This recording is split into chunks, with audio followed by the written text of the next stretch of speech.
Hello বন্ধুরা, দেখো আজকে আমি বানাবো চিকেন স্যুপ। চিকেন স্যুপ বানানোর জন্য চিকেন তো লাগবেই। চিকেন, রসুন, আদা কিমা করা, বাঁধাকপি, গাজর, বিনস আর ক্যাপসিকাম আর পেঁয়াজ, আর লাগছে কর্নফ্লাওয়ার অল্প, আর হলো একটা ডিম। ব্যাস। এবার আমি গ্যাসেতে কড়া বসিয়ে দিয়েছি।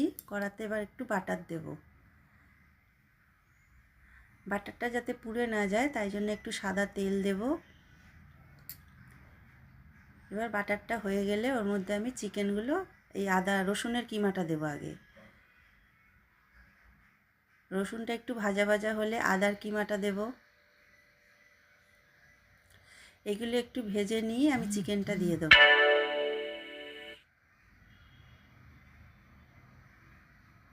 এটা আমি একদম সহজ পদ্ধতিতে ঘরোয়াভাবে বানাচ্ছি, যাতে চট করে হয়ে যায়, একদম কোনো ঝামেলাই নেই। দেখো একটু ভাজা ভাজা হয়ে গেছে চিকেনটা। এবার আমি সব সবজিগুলো দিয়ে দেবো। তোমরা চাইলে আরও অনেক রকম সবজি দিতে পারো, আমার এইগুলোই ছিল, আমি এগুলো দিয়েছি।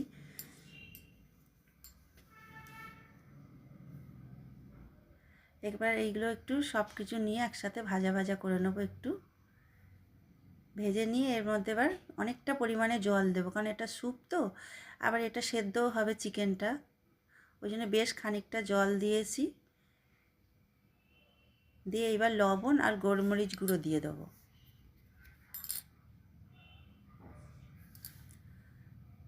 দিয়ে এবার আমি ঢাকাটা দিয়ে দেবো সিদ্ধ হওয়ার জন্যে।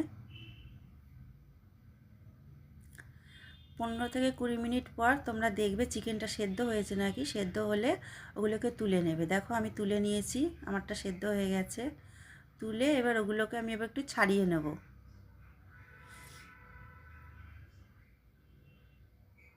এই দেখো ছাড়িয়ে নিয়ে এবার দিয়ে দেবো ওর মধ্যে।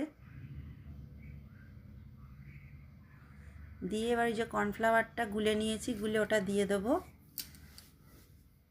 দিয়ে এবার নাড়িয়ে নিলে ব্যাস রেডি।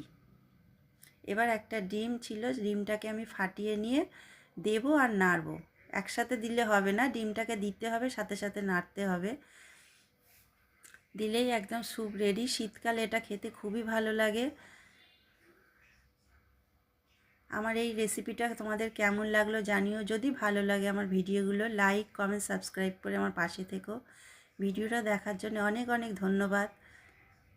দেখো আমার স্যুপ রেডি হয়ে গেছে।